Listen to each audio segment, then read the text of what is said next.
नमस्कार, मैं हूं पंकज झा। स्वागत करता हूं आपका द रामलीला टॉक्स में। होली, रंगों का त्योहार, मस्ती का त्योहार। लेकिन क्या होली सिर्फ रंगों का खेल है?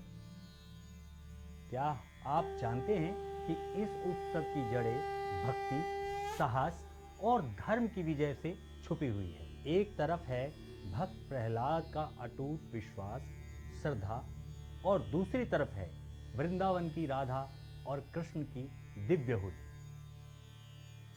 आज हम जानेंगे होली का आध्यात्मिक अर्थ और क्यों यह पर्व सिर्फ रंग नहीं, आत्मा को रंगने का उत्सव है। भक्त प्रहलाद की कथा। बहुत समय पहले एक असुर था, हिरण्यकश्यप नाम का। वह इतना अहंकारी था कि उसने स्वयं को ही भगवान घोषित कर दिया। उसने आदेश दिया सभी उसकी पूजा करें, लेकिन उसका अपना पुत्र प्रहलाद सिर्फ भगवान विष्णु का नाम जपता था। पिता ने समझाया, डराया, धमकाया, लेकिन प्रहलाद की भक्ति अडिग रही। उसे पहाड़ से गिराया गया, सांपों के बीच डाला गया, हाथियों से कुचलवाया गया, लेकिन हर बार भक्ति की जीत हुई। अंत में हिरण्यकश्यप ने अपनी बहन होलिका को बुलाया। होलिका को वरदान था कि वह अग्नि में नहीं जलेगी। योजना बनी, प्रहलाद को गोद में लेकर अग्नि में बैठ जाओ। अग्नि जली, लेकिन हुआ क्या? होलिका तो जल गई, लेकिन प्रहलाद बच गया। क्यों? क्योंकि वरदान शक्ति नहीं देता, भक्ति देता है।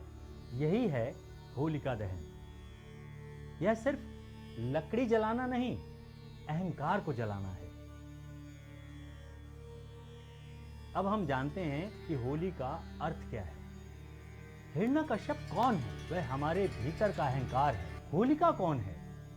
वह हमारी गलत शक्ति का घमंड है। और प्रहलाद, वह हमारी आत्मा है जो सत्य से जुड़ी है। लेकिन हम होलिका दहन करते हैं तो हमें पूछना चाहिए कि क्या हम अपने अंदर के अहंकार को जला रहे हैं? अगर नहीं तो होली अधूरी। भगवान श्री कृष्ण और वृंदावन की होली। अब चलते हैं वृंदावन की ओर, जहां होली एक और रूप ले लेती है। श्री कृष्ण श्याम वर्ण और राधा गौर वर्ण। श्री कृष्ण ने मां यशोदा से पूछा कि मैं काला क्यों हूं? और राधा गोरी क्यों?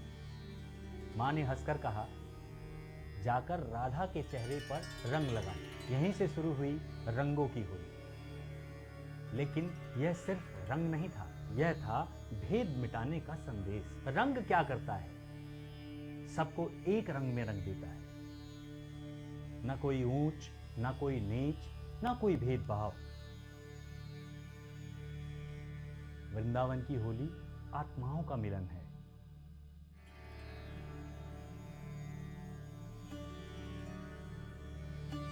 अब जानते हैं कि होली का आध्यात्मिक अर्थ क्या है। राधा कृष्ण की होली हमें सिखाती है कि प्रेम में अहंकार नहीं होता।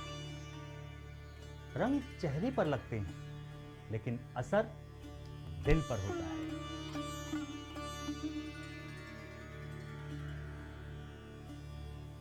कृष्ण की होली मस्ती नहीं, माधुर्य है।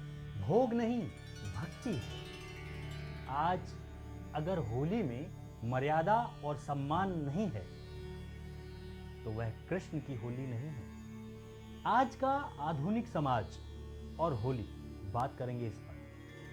आज की होली कभी कभी नशे में डूबी हुई, जबरदस्ती से भरी हुई। बुरा न मानो होली है, ये वाक्य मजाक था, अपराध का लाइसेंस नहीं। अगर होली में सम्मान नहीं, सुरक्षा नहीं, संयम नहीं, तो वह धर्म नहीं है। धर्म का अर्थ है सबको सुरक्षित रखें। होली का असली रंग किसी के चेहरे पर नहीं, किसी के दिल में लगाना चाहिए। होली को कैसे मनाएं? इस बार होली ऐसे मनाइए, प्राकृतिक रंगों से। बिना पूछे रंग ना लगाएं, नशे से दूर रहें, बच्चों और महिलाओं का सम्मान करें। होलिका दहन में अपने दोषों का दहन करें और सबसे जरूरी, अपने अंदर के अहंकार को जलाएं। होली सिर्फ त्योहार नहीं, एक साधना है। भक्त प्रहलाद हमें सिखाते हैं, भक्ति से बड़ा कोई वरदान नहीं। श्री कृष्ण हमें सिखाते हैं, प्रेम से बड़ा कोई रंग नहीं। तो इस बार होली खेलिए, लेकिन पहले अपने मन को रंगिए। जय श्री राम, राधे राधे।